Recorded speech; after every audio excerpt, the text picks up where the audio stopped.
Good morning from the heart of New York City.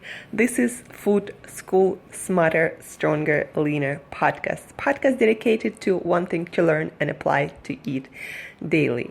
I'm your host, Angela Shurina from Create Yourself That Today, your personal nutritionist, your personal health and wellness coach, your personal fat loss guru, and also keto, low carb, or intermittent fasting, and everything and anything related, and just someone with a lot of passion for healthy eating, healthy food, and just feeling your best, looking your best, performing your best on all levels. And food and nutrition, guys, it plays a huge role in how we feel, how we look, how we perform mentally and physically. And if it's not everything, it's almost everything.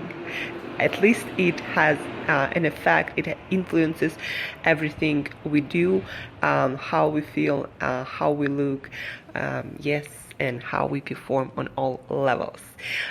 Today, our episode is dedicated to QUORA and answering a couple of questions that I think are really important for you to understand the answer to before we dig deeper into several books that I'm really excited about. One of them is really new about why doctors cannot help us the best especially with our nutrition, and why we should always find more enthusiastic individuals who have the time, who have the energy, who haven't lost their enthusiasm yet to study all the recent information that comes out almost daily these days on nutrition, on wellness, on health.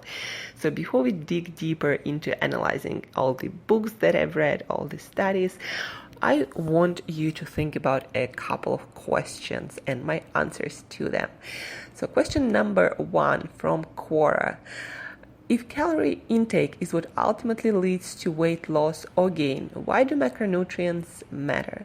So basically, if calorie intake is what only matters and for weight loss and fat loss and weight gain, why do we have to think about macronutrients that are, by the way, protein, fats, and carbohydrates?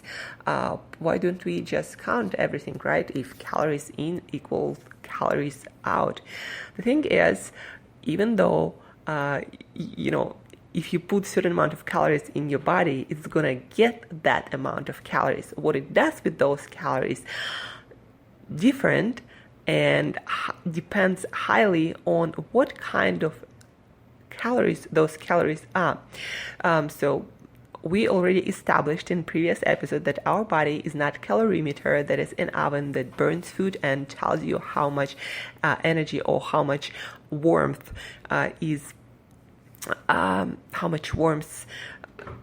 is made in the process or extracted in the process of burning that food. So our body is not that oven. When we eat food, it goes through our digestive system, it goes through our stomach, it goes through our small and large intestines, and then the nutrients released influence our hormonal system, and our body releases different hormones and different biomarkers like blood sugar or inflammation or immune response get triggered. So when certain nutrients come in our body, yes, our body uses nutrients to make energy, but pay attention, it uses the nutrients that come with our food to make energy. Our body does not burn food for energy. It makes its own energy. And the fuel, the nutrients that come from foods and the kinds of food that we consume influence that process of making energy, but also of creating certain health biomarkers or creating certain hormonal environment that at the end of the day gonna make a difference whether you gain weight, whether you lose weight, and how much you gain or lose, and what kind of health you're gonna have.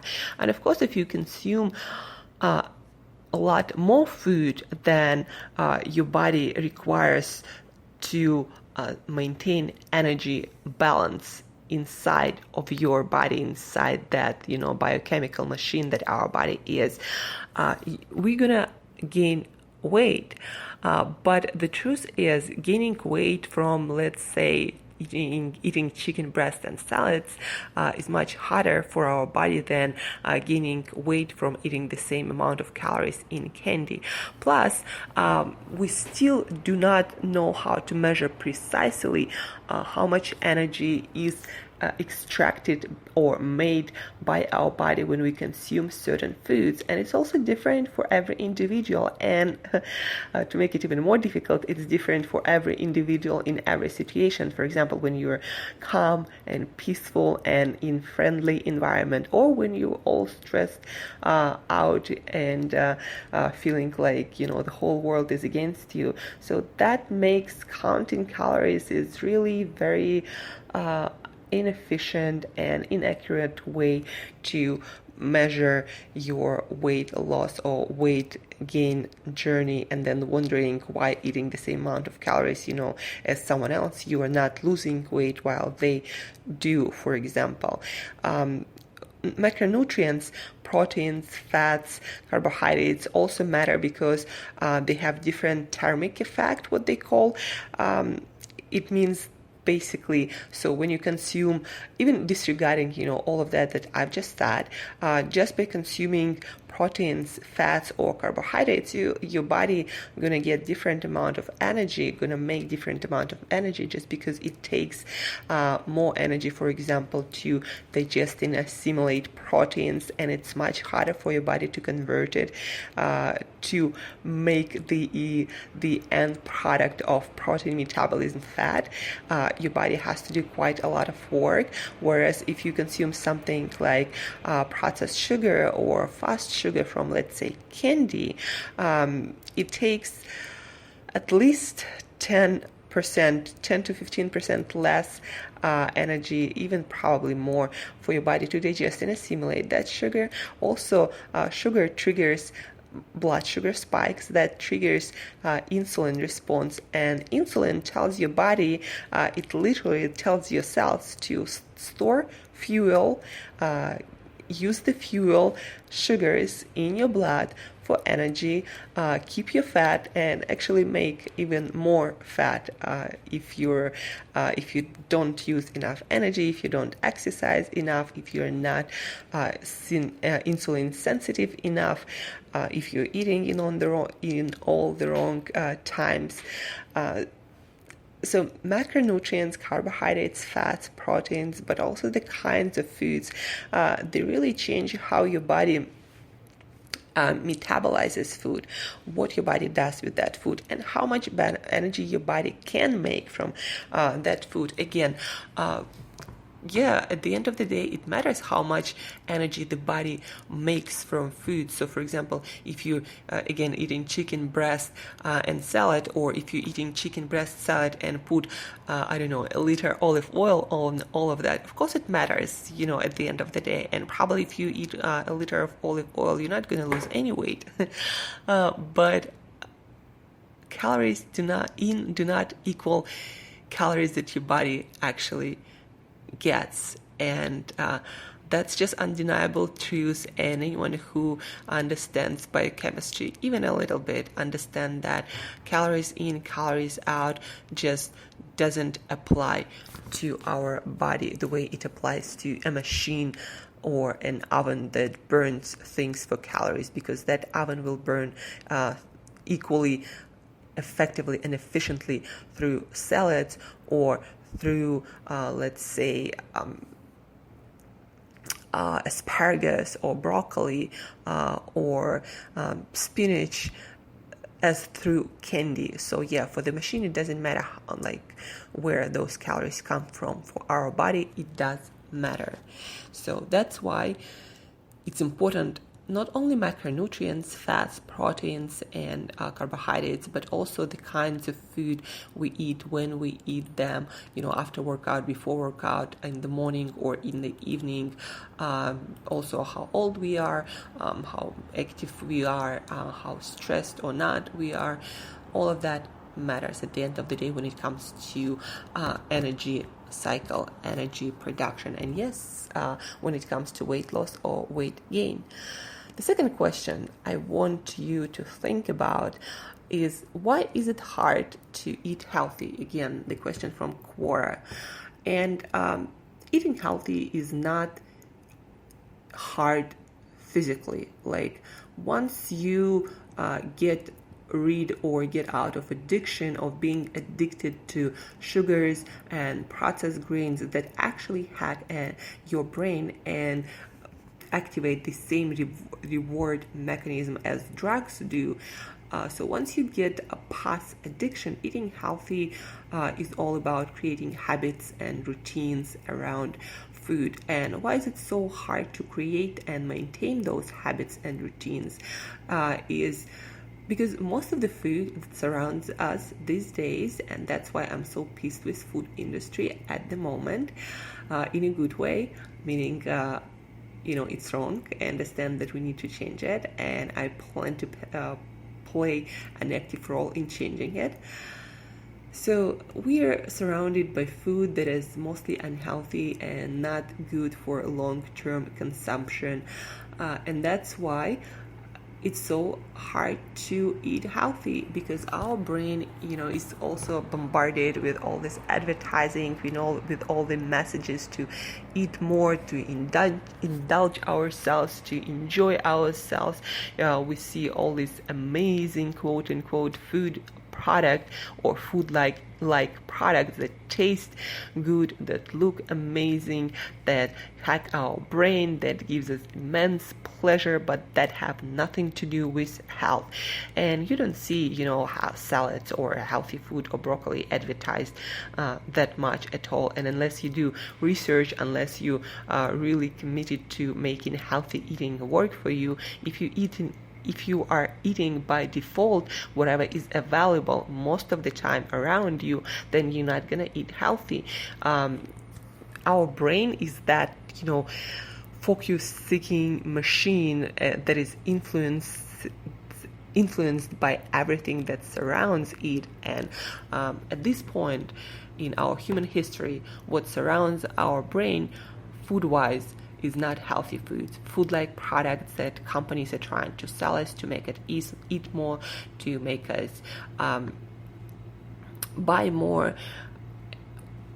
And there is only now more or less precise science is coming out about what is healthy, what is not healthy, what you can eat sometimes, what you cannot eat sometimes, how to process food properly so it's not bad for our health.